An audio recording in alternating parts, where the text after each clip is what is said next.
This is your presenter Asloob Mudassar, and I am presenting slide number 62 of the course on laser physics. Question is, discuss qualitatively the saturation behavior of absorption coefficient alpha for inhomogeneous line absorption. The answer is, for the sake of generality, let us assume that the line is broadened by both homogeneous and inhomogeneous mechanisms. Then from equation 41.8, the shape of the line is given by gt of nu minus nu naught is equal to the integral involving two functions g star of x and g of nu minus nu naught minus x, and the integration is with respect to dx as shown in equation number 62.1. So let me explain this equation given in 62.1 using appendix. This equation is what we have first discussed at the location of equation number in slide number 41, and the equation was there 41.7, and the function is gt of nu minus nu naught is equal to integral from minus infinity to plus infinity involving two function g of nu minus nu naught prime and then g star of nu naught prime minus nu naught, and the integral is with respect to d nu naught. If we substitute in this integral, that is the argument of g star function, which is nu naught prime minus nu naught, if we substitute this one equal to x and calculate the relevant quantities of the integral, we get this function gt of nu minus nu naught is equal to integral from minus infinity to plus infinity g star of x multiplied by g of nu minus nu naught minus x dx. Here you can say that gt on the left hand side is actually the convolution of g and g star, as you can identify this integral in equation number 41.8 to be the convolution integral between the two quantities g star and g. And since g function also satisfies the normalization condition on the same patterns, the function g star of the function gt of nu minus nu naught also obeys the normalization condition, which is given here in the form of integral from minus infinity to plus infinity gt of nu minus nu naught with respect to d nu. We have that one equal to 1. Now, if we have since this function these gt function, you see that involve two functions g and g star. This g star is not the complex conjugate of g, but g star is actually a different function. So g function is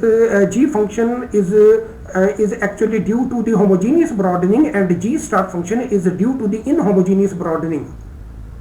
So for the pure homogeneous broadening case, we have gt of nu minus nu naught is equal to g of nu minus nu naught. This is the case of a pure homogeneous broadening. And for the case of a pure inhomogeneous broadening, you have gt of nu minus nu naught is equal to g star of nu minus nu naught. So you see that we can identify that this gt is equal to g for pure homogeneous broadening case, and gt will be equal to g star for the pure inhomogeneous broadening case. Now let's go back. So we have explained that how we obtained this integral. Okay, the overall line gt of nu minus nu naught is then given by the convolution of homogeneous contributions g of nu minus nu naught prime of various atoms.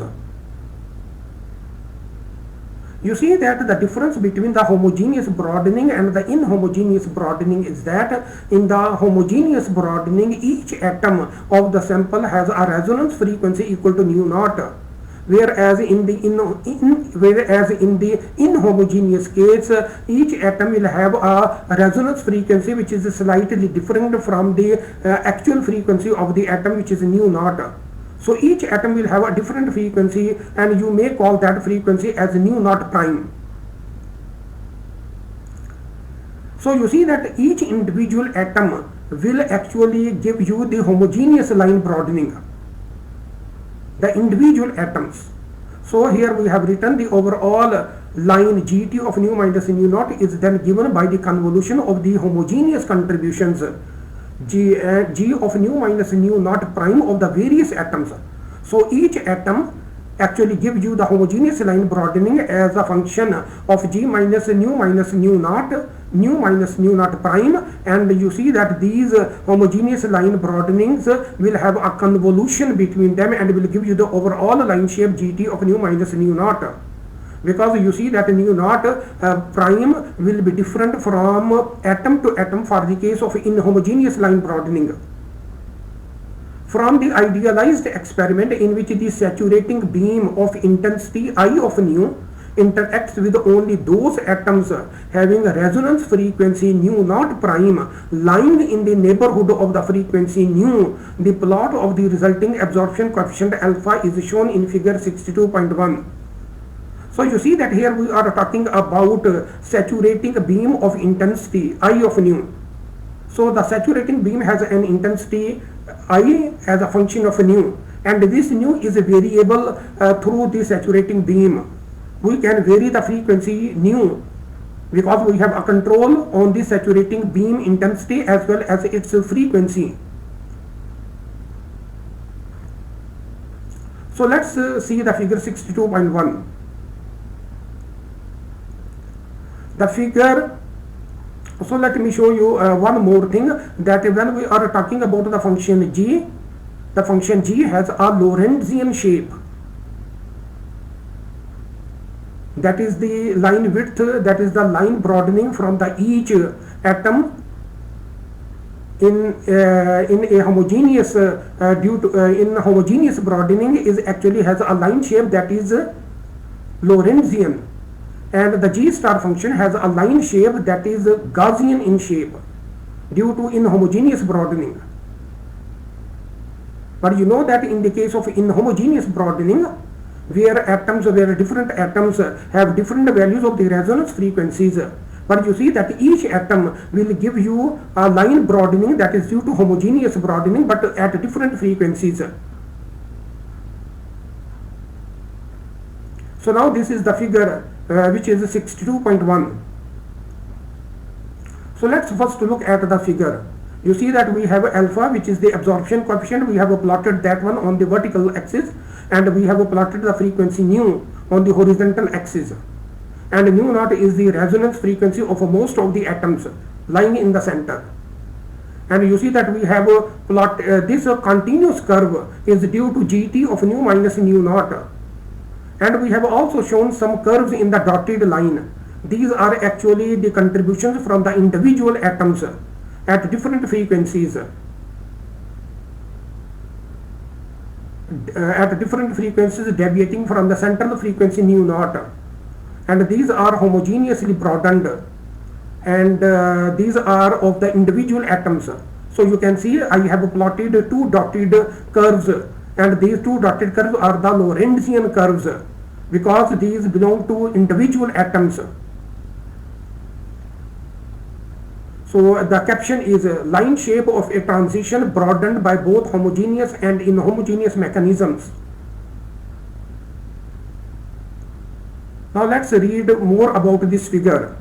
The figure shows that the line shape function gt of nu minus nu naught is obtained from the convolution of the homogeneous line shapes gt of nu minus nu naught prime of the individual atoms.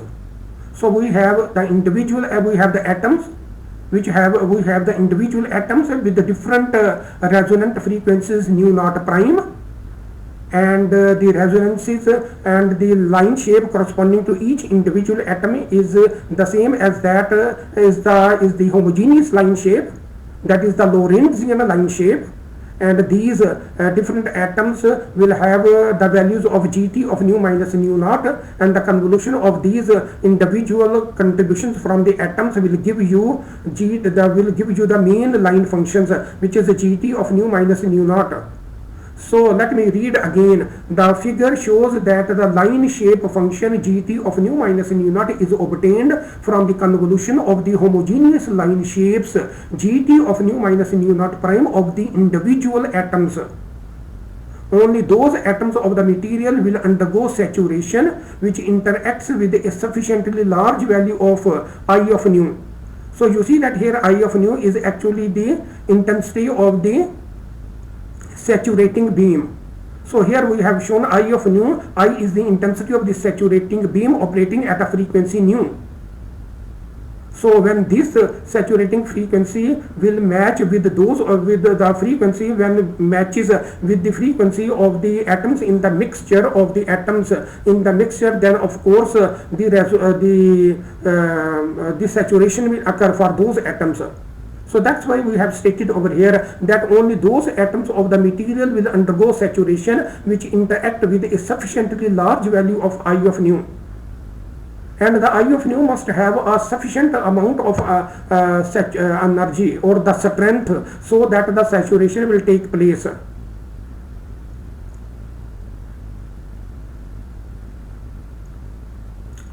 The saturation behavior of the absorption coefficient versus the frequency nu prime as measured by weak test beam for increasing values of intensity I of nu of the saturating beam and for the inhomogeneous line absorption is shown in figure 62.2.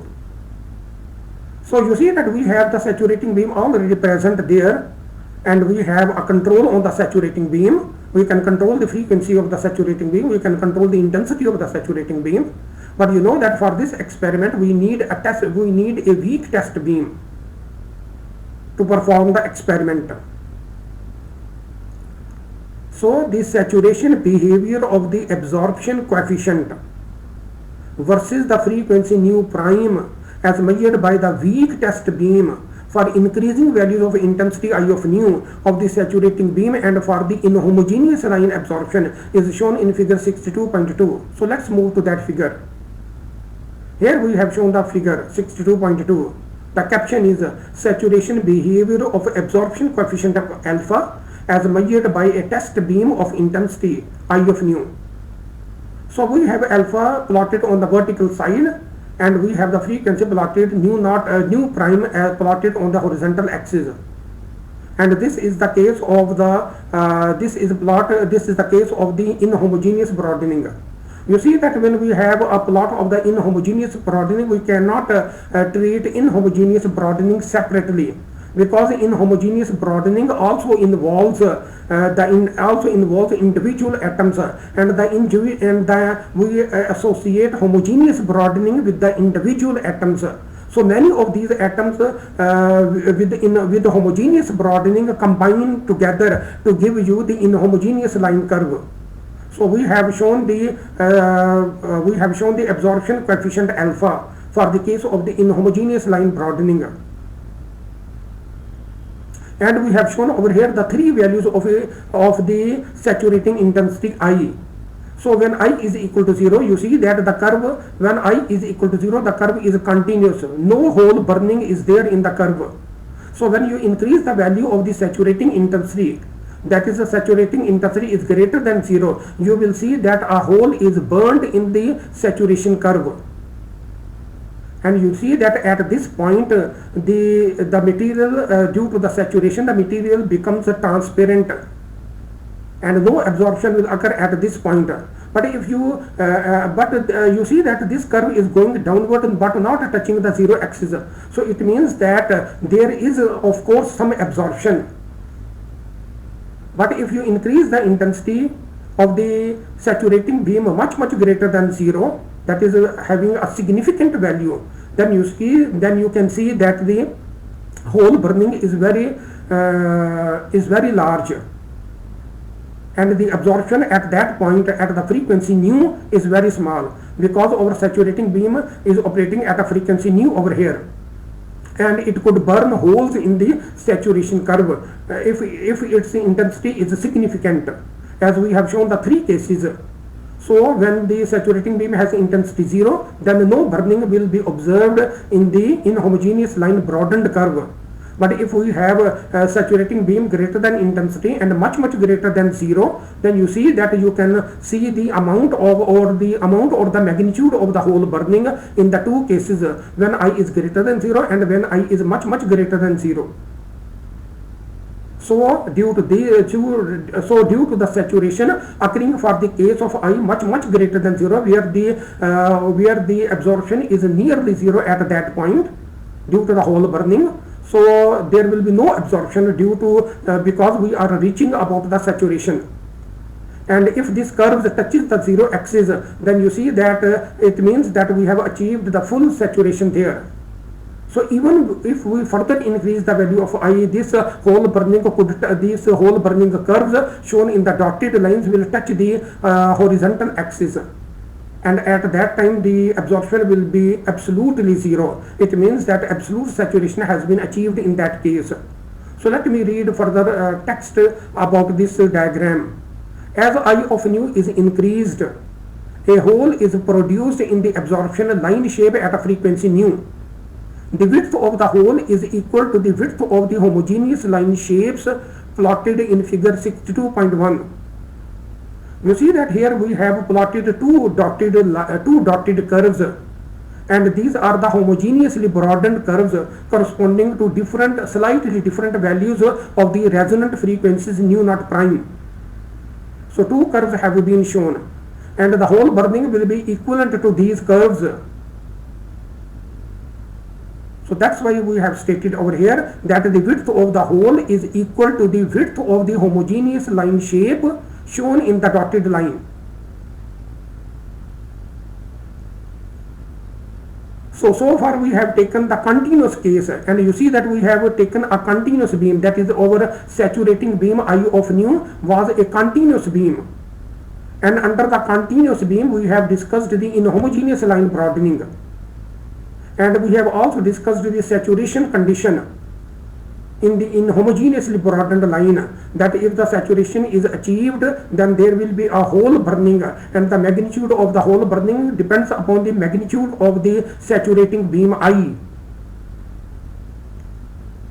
But if we are discussing the different cases, for example, if we are talking about this beam, which is the saturating beam, as a light pulse of sufficient energy fluence, then of course we can have also similar curves.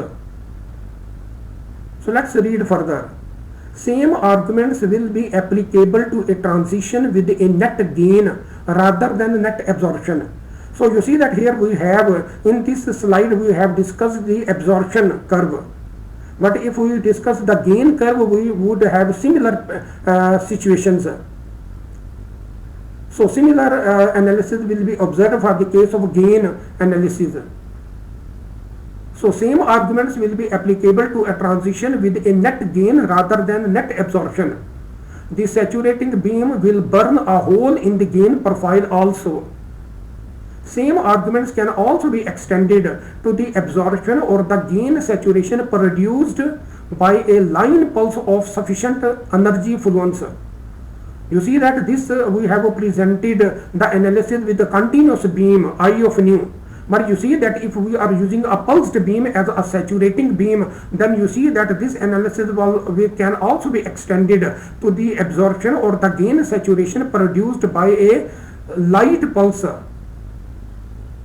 of sufficient energy fluence as the saturating beam. So I think that the analysis is complete. For that one, to understand the function g, of nu minus nu naught and g star of nu minus nu naught, you are required to consult previous slides.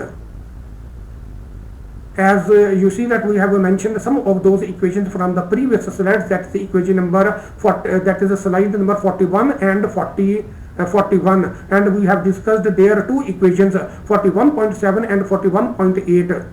So you must read view this slide number 41, so that you can really understand and what are the, and you should also consult those slides in which I have discussed the shapes of g function as the Lorentzian line broadening, and the function g star, that is the inhomogeneous line broadening, as having the shape of Gaussian curve.